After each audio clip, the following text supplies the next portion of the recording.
Hello, everyone, and thank you for being here. I am your Shakti coach, Helene Westlund, and I welcome you to the Shakti Flow Summit, where we learn how to embrace our feminine flow to receive more joy, balance, and energy in life.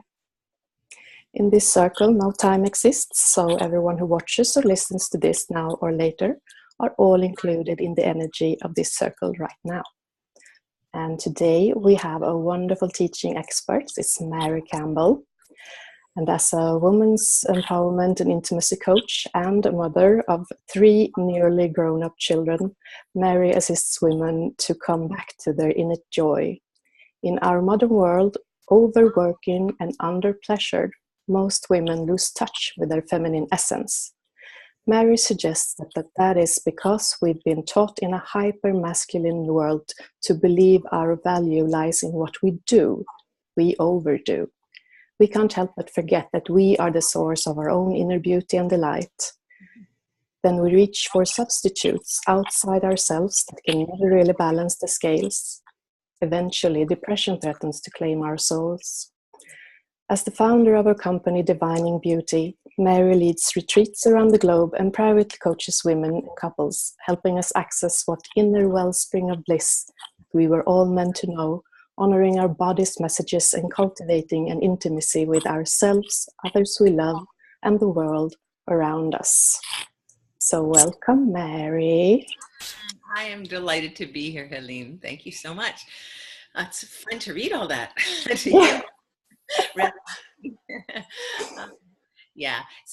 My company is Divining Beauty, and when I thought of that name, I immediately called and got the URL, because what I know is that the beauty we are on the outside is really a reflection of who we are on the inside.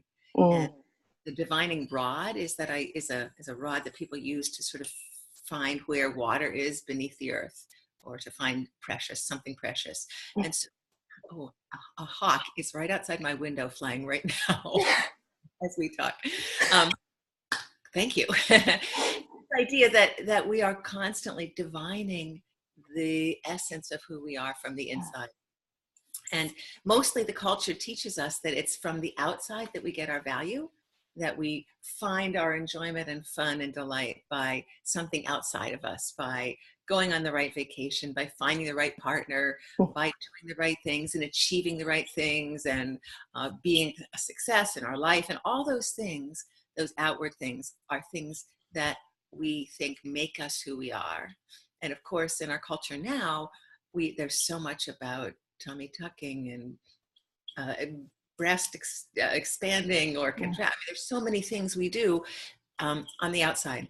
And, people can make a choice for what they want to do for themselves. But what I know is that it's been my own work on the inner plane, my own real devotion to the essence of myself and what I most need to be in the world and bring to the world, that brings my beauty. It brings my sort of electricity is the word that came, but it's the energy, it's the life force. It's really what anyone who sees us really sees beneath the skin and the face and the body. They really see the beauty that comes through.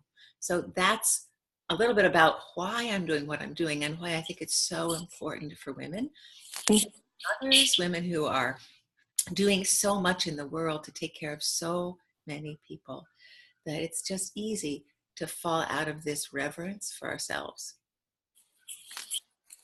That is true. And can you start with describing what you mean with the hyper feminine and the hyper masculine, because that's exciting.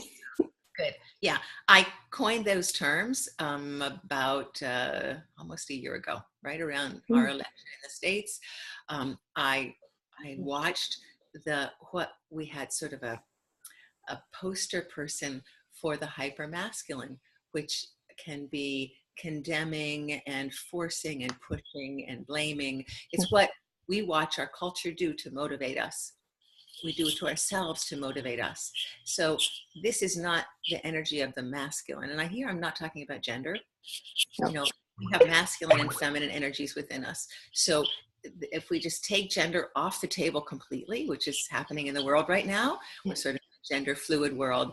So taking that off to just look at the energies within us. So we have purposeful energy. We have energy that gets stuff done. We have energy that moves us forward. We have energy that that we can rely on to solve problems. That's the masculine energy. That's the forward directing energy. I say it's like a penis. Goes forward. It knows where it wants to go. That's the masculine energy. Also, in ancient texts, really, they talk about this masculine energy as consciousness, as presence, as deep holding. I think of it as an oak tree, just so solid. Mm. So what happens in the culture is that we take that beautiful energy of the masculine and turn it into a hyper masculine, forcing, pushing. We got to get it done. We got to achieve. How hard, how fast. It's such a detriment to the feminine. Mm. So the masculine we have within us, that's healthy. It's this hyper masculine that happens. So instead of living in our authentic feminine, what we do when we have too much of that pushing, striving energy that depletes us is to bounce over to what I call the hyper feminine. And that's that place of, oh, I just am going to forget it all. Let's go see what's in the refrigerator. I'm going to go have a drink. It's time to just chill out. And chilling out is one thing, but vegging out is another. And that's really what happens in the culture when we've been in this hyper masculine mode. What's left is just going into sort of, I give up. And that is not the feminine. The feminine is really learning to flow with what's happening. The feminine is being in the moment, being able to surrender to what's around us, but surrender in the best form. Not surrender out of no goal, but surrender using that masculine to help us flow to where we need to flow. You know, the feminine is what brings beauty. It's what brings delight. It's what brings enjoyment. The masculine is what brings purpose and direction. Sometimes people say that the masculine is doing and the feminine is being. So it's important to understand when we're going back and forth between those two extremes, what we need is the medicine of the masculine and feminine together. Mm. To solve the problems in our life, in our relationships, in our own self-care, in our careers. It's really sort of it works for all things. And the most important relationship in our lives is with ourselves, you say. That's exactly right. You know, it's so easy to be motivated in a culture that demands perfection and striving and achievement. We can do anything, and I have been an expert at this, of making anything my be all and end all. So when I was in school, I was studying hard. I did really well. I just threw myself into that passion. And when I had a family, did the same thing. I threw myself into the passion of being a mom for my kids. Mm. And I was able to not have to work in those early years. And I was busier than I ever was, learning the best diets, how to cook for them, how to live their lives, how to what they needed to give them all the experiences that they wanted. I was overdoing. I can overdo on anything. But in the process, what always happens is that we're so focused on the outer that we forget the inner. So this, for me, that's really looking at how to nurture our own presence with ourselves. You know, quiet time, perhaps the most important thing we can give ourselves. I remember when my husband took my little kids, like maybe 18 months and 4, to a ball game in Boston, which is 2.5 hours away. It meant I had 2.5 hours them going, I had hours there, and I had them coming back. I had this huge amount of time to myself. Yeah. It felt like I was in Tahiti on some beach. I mean, it was just the best thing to have that. Must have been 7 hours of time to myself. Yes. But what I find is we become so devoted to all of those goals that we have on the outside that we don't give ourselves 30 seconds to ourselves, that we don't really find and treasure moments that can be restorative, just tiny moments interspersed throughout the day. For me, I found that that's really what takes me from that overdoing place to a real sort of dance with my masculine and feminine. So I can be purposeful, and then I can stretch, or I can go outside and put my feet in the grass and do some of my practices. all these ways. I can just go eat a pear and just find it so delicious in that moment. So there's ways to balance so we can stay with sort of our goals and our accomplishments. And, we've never, except in the last 2 generations, had this opportunity, never in thousands of years, to do so much of what we might be called to do. It's an amazing time, but in the process, we will lose our feminine life force energy unless we really know how to balance it. Yes, and I can say most of my friends, if they get 7 hours, they will be like, first I have to clean, and then I will have to, well, probably do the dishes, and then I will have to go for a run. Yeah. That's right, because we can be just as tyrannical with our workouts, Yes. and keeping in shape and making sure we look good to the world, Yeah. and are healthy, as we are with anything else in life. So again, it's just really taking a chance to step back and look at where we live in that hyper masculine place. Yeah. That's where we get the rewards in the culture, or rewarded for achievement and perfection and striving. And we're not rewarded for pleasure. That's a reward we have to give ourselves. True. So you think it's more important to do a little things every day? Well, that's the only way I could make it through. Yeah. This morning, I'm working on a book. I'm towards the end of the rewrites and edits for my publisher. And, once I sit down, I could stay there for 4 hours. It's flowing. I'm excited. Things are happening. But I know that my creativity is best if I'm there for 45 minutes and I get up and I go take my shower and then I come back. And in the shower, my practice in the shower is to enjoy the temperature of the water, to enjoy the way it's on my skin, to enjoy the way it feels to put a salt scrub on my body. I love that. Enjoy the way it feels, even to just feel the soap sliding off the body. So that's maybe 4 or 5 minutes of delight. And then I can go back to writing. And I have the joy and the excitement and sort of the rejuvenation from pleasure to feed the striving and to feed my own goals. Yeah, and you look forward to going back. It's not like you sit there and, oh, I have to be here for 8 hours now, so I will be finished, and then I can go and have some fun. That's the way the culture teaches us. Yeah. That there's no pleasure unless you've had pain first. Exactly. And of course, we have such a fear of being lazy, being, not doing what we need to do, that we just are all compensating all the time. I found that most men allow themselves more pleasure than women do. Yeah. So interesting, even though we are the source of pleasure. Men know how to get pleasure. They know how to ask for it. They know how to make time for it. They don't have any excuses around just getting what they want, asking for what they want. But we feel, oh gosh, should I really give up that time so I can just have this little bit of a time for me?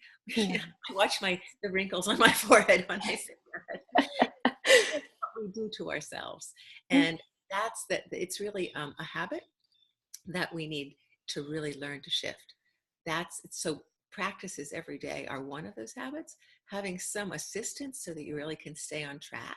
It's a little like any addiction, is this addiction to overworking without any pleasure coming in along the way, almost like raindrops that fertilize the soil so that more grow. Without those raindrops of pleasure during the day, it's pretty impossible. By the end of the day, you have nothing left for anybody, including yourself. And then you return to this hyper feminine flow of just crashing in the sofa.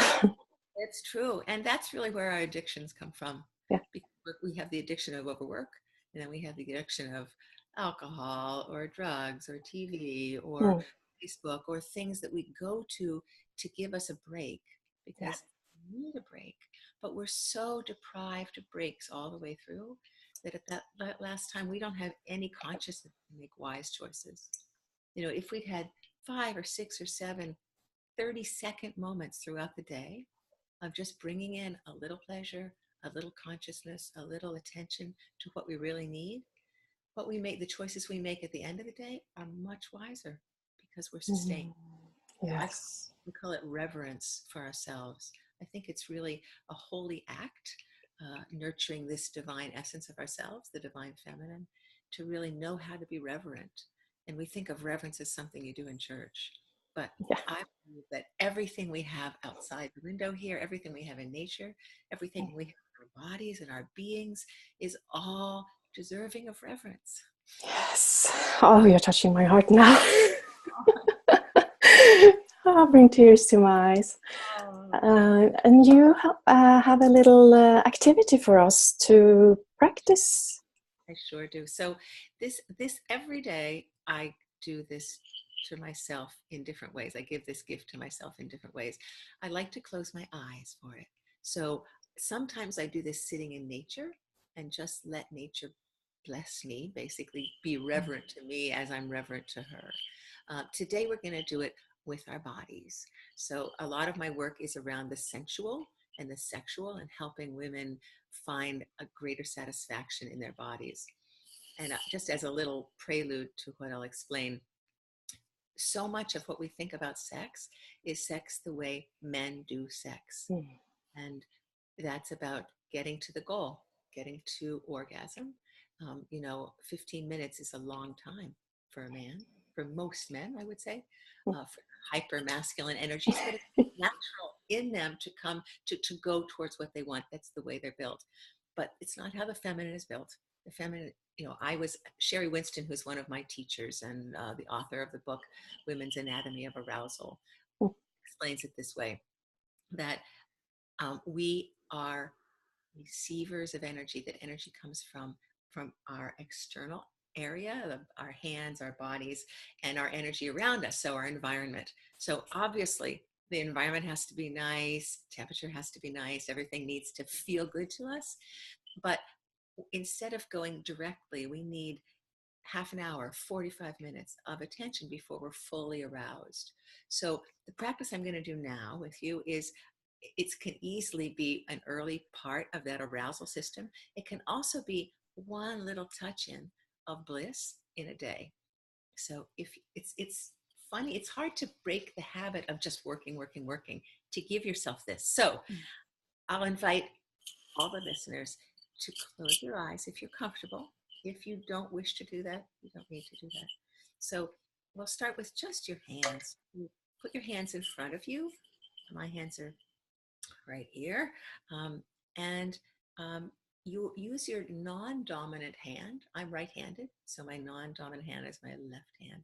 That'll be the receptive hand, and your right hand will be the giving hand in this moment. So with your right hand, the giving hand, come over and just touch the tips of the fingertips of your left hand, just lightly, almost like you're just falling like a leaf on top of the tips of each one. And then perhaps bring your pointer finger of your right hand along the edge of your hand, along your thumb, down to the base of your hand, up on the inside, up to your little finger, and then back down the little finger, across the hand. So I'm going pretty slowly, and then up, around, along the thumb, and then allow your right hand to go on the inside of the thumb and down to that curve where it meets the hand, and then go just along the center part of the hand now, where the fingers meet the hand, and then around in a circle. Put my hand up here so people can see if they want to look.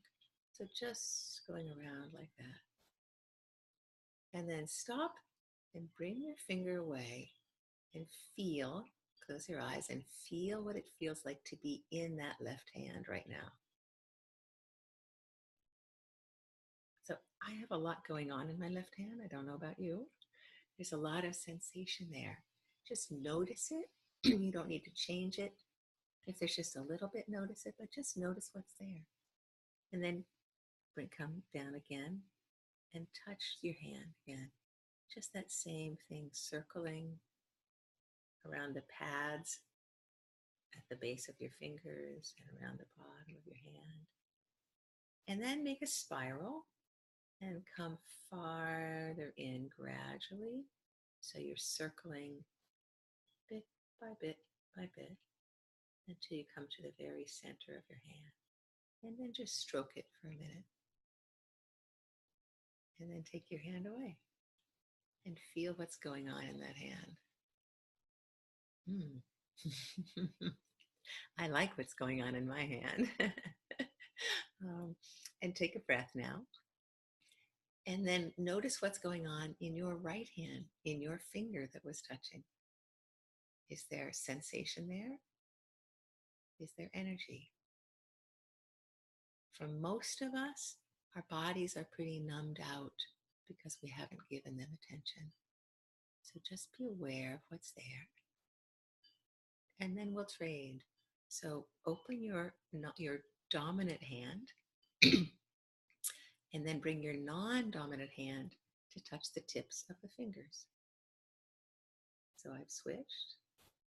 My non-dominant hand is touching the tips of my dominant hand, just the tips of the fingers. Almost like I'll stroke them with a little tiny stroke. And then slide down the finger to the thumb this time, a little different. And come on the outside of the thumb and around on the outside of the hand and all the way up, and this time along the pads of the hand and around. Just noticing, just feeling, letting your spiral get smaller and smaller until you come to the center, and then just stroke the center of your hand for a moment and then stop and feel.